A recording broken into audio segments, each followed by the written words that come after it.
क्या सामान है भाई? ये कौन सा सामान है भाई? AK-56 पाकिस्तानी आर्मी का सामान है। दोस्तों 80 के दशक में देश में दाऊद इब्राहिम का अलग ही खौफ था। खासकर मुंबई में उस डॉन और उसके गैंग ने पुलिस की नींद हराम कर दी थी। उस दौर में अरुण गवली और दूसरे गैंगस्टर भी मुंबई में फन फैला रहे थे, लेकिन दाऊद और उसके गैंग के अपराधियों ने मुंबई में अलग ही दहशत फैलाई हुई थी और ये दहशत की कहानी सालों तक बढ़ती गई।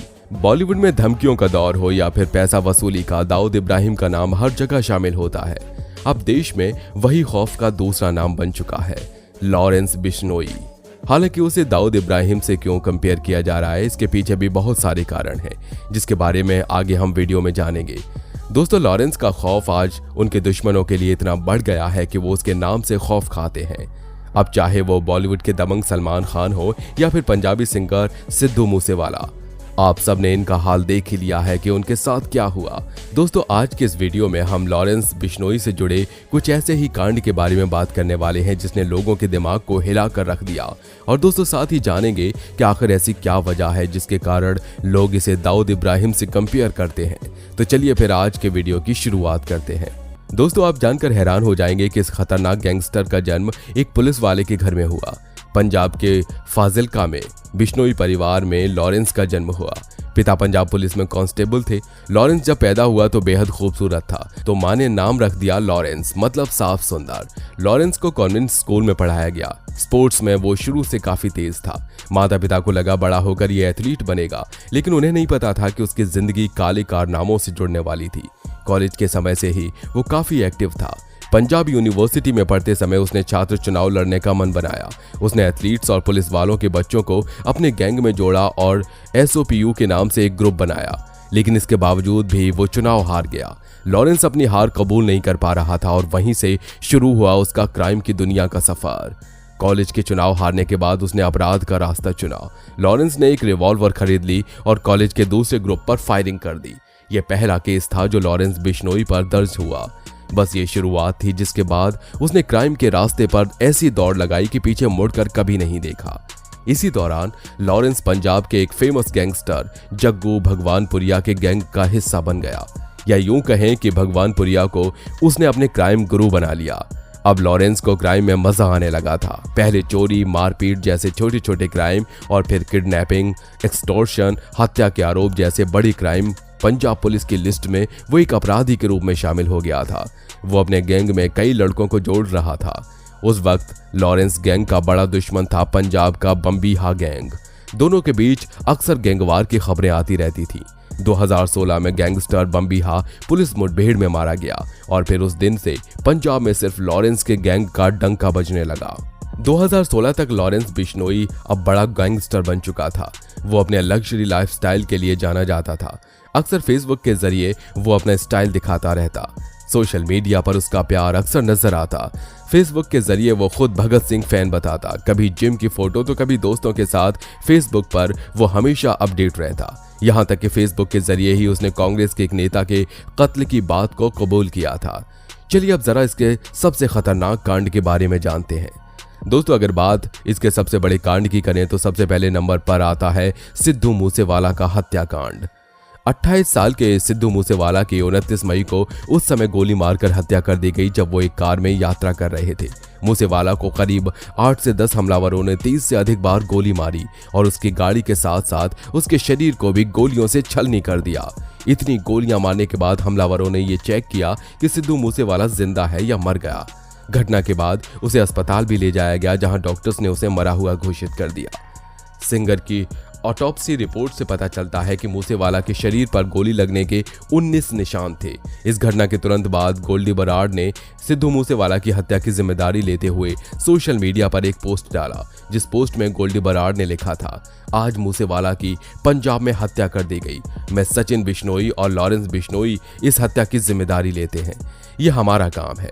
मूसेवाला का नाम हमारे भाई विक्रमजीत सिंह, मिदू खेरा और गुरलाल बराड़ की हत्या में सामने आया था, लेकिन पंजाब पुलिस ने मूसेवाला के खिलाफ कोई एक्शन नहीं लिया। हमें यह भी पता चला कि सिद्धू मूसेवाला हमारे एसोसिएट अंकित के एनकाउंटर में भी शामिल था। मूसेवाला हमारे खिलाफ काम कर रहा था। दिल्ली पुलिस ने भी उसका नाम लिया था, लेकिन मूसेवाला ने अपनी पॉलिटिकल पावर का इस्तेमाल कर हर बार खुद को बचा लिया। रिपोर्ट्स के मुताबिक यूथ अकाली दल के नेता विक्रमजीत मिदुखेरा की 7 अगस्त 2021 को गोली मारकर हत्या कर दी गई थी।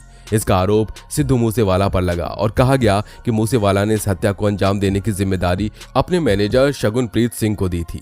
शगुनप्रीत ने इस हत्या के लिए कथित तौर पर कौशल गैंग के लोगों को हायर किया था। इसके बाद से शगुनप्रीत सिंह फरार हो गया। हालांकि बाद में कौशल गैंग के मेंबर्स को पुलिस के द्वारा गिरफ्तार कर लिया गया था। यही वो वक्त था जब सिद्धू मूसेवाला गोल्डी बराड़ और बिश्नोई गैंग के रडार पर चढ़ गए।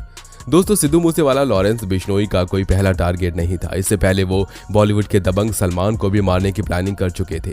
भले ही वो सक्सेसफुल नहीं हो पाया। ये जानकर आपको हैरानी होगी कि सलमान को अपना टारगेट बनाने की इस गैंग ने एक बार नहीं बल्कि 2 बार कोशिश की। गनीमत रही कि दोनों बार सलमान खान पर हमला करने की साजिश नाकाम हो गई। सिद्धू मूसेवाला हत्याकांड के पहले लॉरेंस बिश्नोई ने एक बार फिर सलमान खान को मारने का प्लान भी तैयार किया था। इस प्लान को लीड कर रहे थे गोल्डी बराड़ और कपिल पंडित। कपिल पंडित लॉरेंस बिश्नोई गैंग का एक शूटर है जिसे हाल ही में भारत नेपाल बॉर्डर से गिरफ्तार किया गया था। मुंबई के पनवेल में कपिल पंडित, संतोष जाधव, दीपक मुंडी और 1-2 बाकी शूटर्स एक किराए का कमरा लेकर रुकने गए थे। चूंकि पनवेल में बॉलीवुड सुपरस्टार सलमान खान का फार्म हाउस है, तो उसी फार्म हाउस के रास्ते में लॉरेंस बिश्नोई के शूटर्स ने बाकायदा रेकी कर ये कमरा किराए पर लिया और करीब 1.5 महीने यहाँ रुके रहे। लॉरेंस बिश्नोई के इन सभी शूटर्स ने उस कमरे में सलमान पर अटैक करने के लिए छोटे हथियार, पिस्टल, कारतूस रखे हुए थे।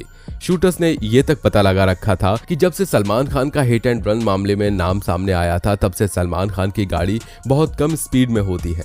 पनवेल में सलमान खान के फार्म हाउस पर जब भी सलमान खान आते हैं, उनके साथ अधिकतर उनका PSO शेरा ही मौजूद होता है। शूटर्स ने बाकायदा उस सड़क की भी रेकी कर रखी थी जिस सड़क से होते हुए सलमान के पनवेल फार्म हाउस का रास्ता जाता है।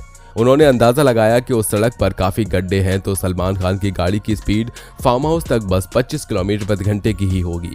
लॉरेंस बिश्नोई के शूटर्स ने फार्म हाउस के गार्ड्स तक से एक्टर का फैन बनकर दोस्ती कर रखी थी ताकि सलमान खान के मूवमेंट की तमाम जानकारियां शूटर्स को मिल सके। आपको बता दें कि सलमान खान इस दौरान 2 बार अपने फार्म हाउस पर आए थे, पर लॉरेंस बिश्नोई के शूटर्स अटैक करने से चूक गए। इन्हीं कांडों के बाद लॉरेंस बिश्नोई का खौफ इस तरह बढ़ गया कि अब लोग इसे दाऊद इब्राहिम से कंपेयर करने लगे। इतना ही नहीं, लॉरेंस बिश्नोई गैंग के पास दाऊद की तरह ही सबसे लेटेस्ट हथियार भी मौजूद हैं। इस गैंग के लोग विदेशों से हथियार की सप्लाई करवाते हैं। छोटे से छोटे शूटर के पास भी काम को अंजाम देने के लिए मॉडर्न हथियार पहुंच जाते हैं। ये एक बड़ी वजह है लॉरेंस के गैंग की ताकतवर होने की। लॉरेंस बिश्नोई कई सालों से देश की सबसे बड़ी तिहाड़ में बंद है। इसके बावजूद वो जेल में रहकर ही सारे अपराधों को आसानी से अंजाम दे देता है। कई बार ऐसे मामले सामने आए हैं जिससे ये पता चलता है कि इस गैंगस्टर की जेल में अच्छी खासी सेटिंग है। सिंगर सिद्धू मूसेवाला केस के बाद लॉरेंस के पास मोबाइल मिलने की बात हो या फिर जेल में रहकर मीडिया को इंटरव्यू देने की बात, इससे साबित होता है कि जेल में रहकर भी ये कितना पावरफुल है। दाऊद की तरह ही लॉरेंस बिश्नोई का पाकिस्तान कनेक्शन भी कई बार सामने आ चुका है। लॉरेंस गैंग के लिए हथियारों की सप्लाई पाकिस्तान से हो रही है। दुबई और अमेरिका में रहकर लॉरेंस गैंग के दूसरे गैंगस्टर गोल्डी बराड़ और काला जठेड़ी पाकिस्तान के साथ ये डील कर रहे हैं। सीमा पार से नए नए हथियार इसके गैंग तक पहुंचते हैं। तो दोस्तों, आपका इस गैंगस्टर के बारे में क्या सोचना है, हमारे कमेंट बॉक्स में कमेंट करके जरूर बताइए। और हाँ दोस्तों, वीडियो अगर पसंद आई हो तो वीडियो को लाइक करिए, अपने दोस्तों के साथ शेयर करिए और साथ ही अगर आप हमारे चैनल पर नए हैं तो नीचे दिए गए लाल बटन को दबाकर इस चैनल को सब्सक्राइब जरूर कर लीजिए।